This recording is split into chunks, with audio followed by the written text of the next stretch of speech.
আমরা জানি পাট বেশি টাকা বাড়ি আনতে পারেনি, ভালোই তো ছিল, ভালো ছিল না? গাছ কাটা খেয়ে দিলাম বলো, 60,000 টাকা বলো দিলাম, তো ভালোই তো ছিল। আমরা তো বলতেই না, কিন্তু ও ভালো আর হবে না বাংলাদেশে, ও ভালো হতে দেওয়া যাবে না। আর যদি কেউ এই ধান্দাবাজিতে যাও, জাতিগুলো শিখে ফেলিছে যে কিভাবে ইংরেজি দেশকে তাড়াতে হয়। ওকে তো ইন্ডিয়ায় জায়গা আছে, আর তোমার আমার বলে ইন্ডিয়ায় জায়গা নেই, সাবধানে থাকো। ওকে তো ইন্ডিয়ায় জায়গা আছে, তোমার বা আমার বলে ইন্ডিয়ায় জায়গা নেই, পাশে কোনো জায়গায় জায়গা নেই।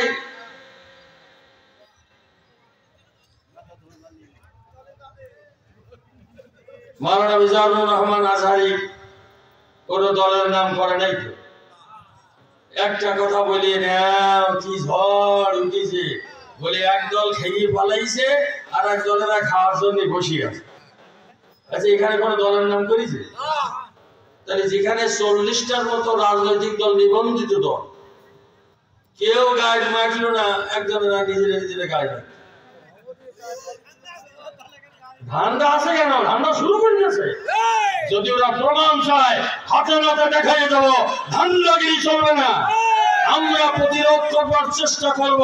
কোন ধান্দাবাজি আমাদের সামনে জনগণকে কষ্ট দেওয়া যাবে না। কাজ করে খাও, কামাই করে খাও, কষ্ট করে খাও, এই জাতিকে আর কষ্ট দিও না।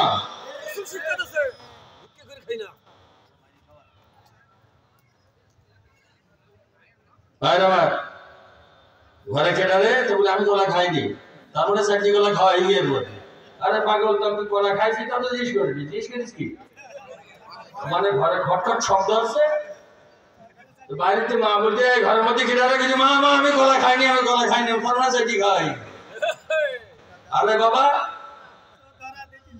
কেউ খেয়ে পালাইছে, কেউ খাওয়ার জন্য রেডি আছে, তো অসুবিধা কি? তাই তো, সেটা তো আমরাও হইতে পারি, কি আমরা হইতে পারি? আরো দল আছে, কেউ গায়ে বাঁচল না, ওনারা কি, ওনারা গায়ে দিবি, এটা ঠিক হয়নি। গায়ে নিজের গায়ে। ভাইয়ের আমার, সূরা আল কালাম নামে একটি সূরা আছে কোরআনুল কারীমে। প্রথম থেকেই আল্লাহ তাআলা রাসূলকে একথাই সান্ত্বনা দিতে দিতে বললেন, হে রাসূল, আপনার শত্রু ওরা না, আপনার সাথে কোনো শত্রুতা নেই, আপনার সাথে কোনো দ্বন্দ্ব নেই, আপনার সাথে কোনো লেনদেন নেই। আপনার পরে জুলুম, নির্যাতন এবং অকথ্য ভাষা আপনার উপরে করে শুধুমাত্র আমি আল্লাহ তাআলা আমার কারণে, আমি অনেক আগে থেকে জানি, সুতরাং কষ্ট আমার বেশি। তবে রাসূল, আপনার মতো পবিত্র, আপনার মতো একজন ব্যক্তি, আপনার মতো নিঃস্বার্থ সমাজ সেবক একজনকে যেভাবে ওরা গালিগালাজ করে, যে ভাষায় কথা বলে, যেমন আল্লামা দেওয়ান হোসেন সাঈদীকে ভারতের তদবিরে তোরা ভারতের কথায় ফাঁসি দিবি দে, কিন্তু তার চরিত্রে যে লেপন করেছিস, তার চরিত্রে যে দুর্নাম তোরা দিয়েছিস, এর ইতিহাস দুনিয়া থেকে তোদের দিয়ে সৃষ্টি করে তারপরে বিদায় হবি, বিদায় হবে। আল্লাহ নবী বললেন, আল্লাহ তাআলা বললেন, ও রাসূল, আপনার ব্যাপারে কটূক্তি যারা করে, আজেবাজে চরিত্রের কথা যারা বলে, আপনার এত কষ্ট যারা দেয়, এদের পিতৃ পরিচয় নেই। এদের কি নেই? যাদের বাপের পরিচয় পাওয়া যায় না, তাকে কি কয়? যা কয় কবি। কিন্তু আল্লাহ তাআলা দুইজনে কারো নাম বলেছে? আরো কথা বলেন, নাম বলেছে?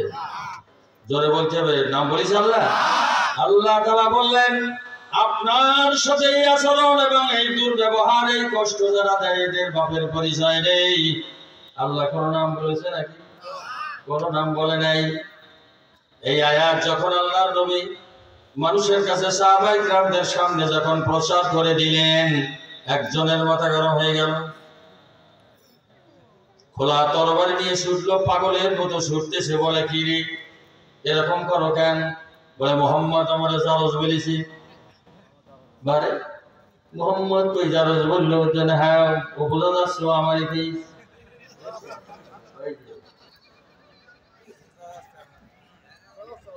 ভাইয়ের আমার কোনো কথা নেই, খোলা তরবারি উন্মুক্ত করে মোহাম্মদ কোথায় পাগলের মতো ছুটে বেড়ায়, খুন চলে গেছে মাথায়। আল্লাহর নবীর সন্ধান পেয়ে মোহাম্মদ চিল্লাই ডাক দিয়ে বলে, হে মোহাম্মদ,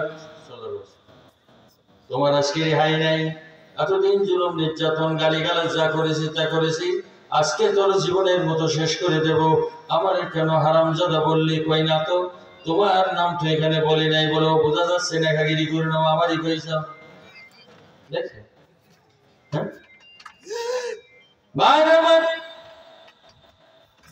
আল্লাহর নবী বিশ্ব নবী যখন এর এই অবস্থা দেখলেন, তিনি তখন বললেন, দেখেন এ যদি বাড়াবাড়ি না করতো তাহলে নামটা কেউ জানতো কি? এ নাম কেউ জানতো?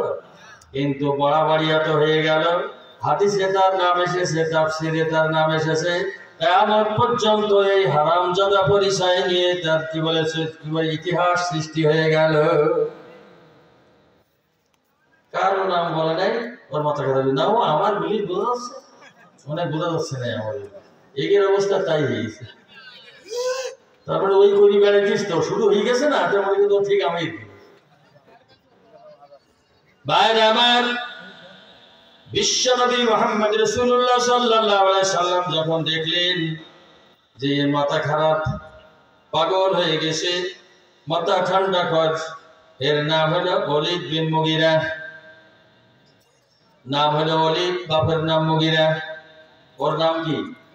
ওলীদ, আর বাপের নাম মুগীরা। মুগীরা দেখা ওলীদ। আল্লাহর নবী বলেন, ওলীদ, আমি তোমার নাম বলি নাই, আল্লাহ তোমার নাম বলে নাই। উতুল্লিম বাদা যালিকা জানি, এর মধ্যে দেখো কোনো নাম নাই। এই আয়াত তুমি আরবি জানো, কোনো নাম নাই বলেও বোঝা যাচ্ছে, নেগাগিরি করো না, প্রমাণ করতে হবে আমি হারামজাদা, তা না হলে মুহাম্মদ তোমার মাথা আলাদা করে দেব, কল্লা কেটে।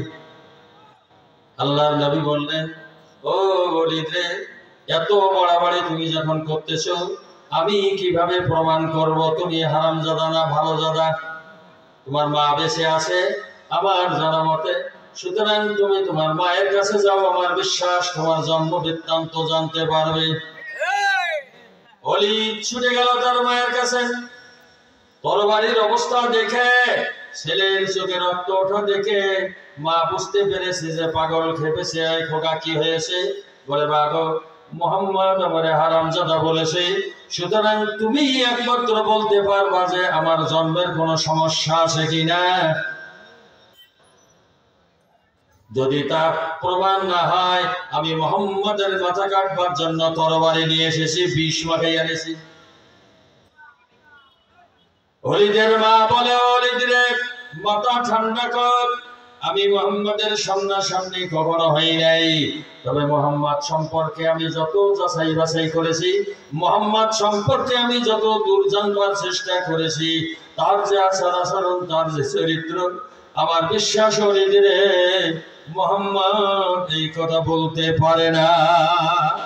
তোর নাম বলিছে? বলা, মা নেখাগিরি বাদ দাও, মুহাম্মদের ভাষায় বোঝা গেছে ও আমারে বলেছে, সুতরাং মা এপাশ ওপাশ করো না, মুহাম্মদের প্রশংসা করতে যেও না, আমার এই তরবারি কিন্তু তোমার কাছে ব্যবহার হবে। মা বুঝলো তো, তো হারামজাদা মা জানে না, জানে না, আরো তোর বলে, মা জানে না, জানে না, মা জানে যে হারামজাদা। মা বলে, মা বলে, ওলীদ রে, মাথা ঠান্ডা কর, তরবারি নেওয়া, তুই যখন শুনবি না তাহলে শুনে নে। তোর বাবা মুগীরার সাথে আমার যখন বিয়ে হয়, অল্প দিনের মধ্যে তোর বাবা ব্যবসায়িক কাজে দেশের বাইরে চলে যায়, অনেক দিন পর্যন্ত আর বাড়িতে ফেরে নাই। নতুন বিয়ে আমার যৌবন, এই যৌবনকে ধরে রাখতে না পেরে পাশের এক রাখালের সাথে আমার দৈহিক সম্পর্ক হয়। আস্তে আস্তে করে ওই রাখালের জন্ম তুই ওলীদ, মাথা নিচু কর, মাথা ঠান্ডা কর।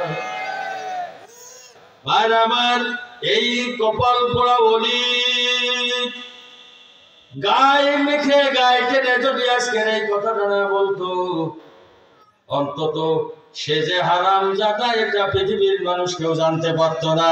যদি বলেন ঠিক কিনা। সুতরাং ডক্টর মিজানুর রহমান আজহারের এই কথা নিয়ে বেশি বাড়াবাড়ি করো না, তাহলে কিন্তু জাতি জেনে গেছে এবং আরো বেশি জানবে যে তাহলে তোমরাই খাওয়ার জন্য বসে আছো। সব কথা গায়ে টানতে নেই আর গায়ে মারতে নেই। সম্মানিত ভাইরা, প্রধান বক্তা আছে, প্রধান অতিথি সহ বিশেষ অনেক অতিথিবৃন্দ আছে। এই কথা বলো, কি বলবো তাই বুঝতে পারছি। সম্মানিত ভাইরা,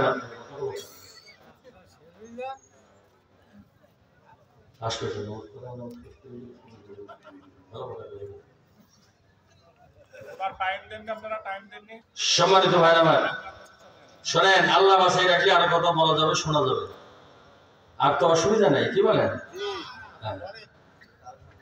তবে এই মাহফিলটা করতে গিয়ে আপনারা বুঝতে পারতেছেন, আপনার আগে তো বলবো না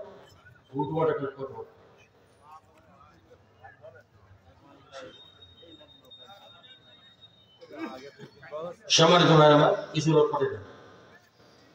ভাইরা, এই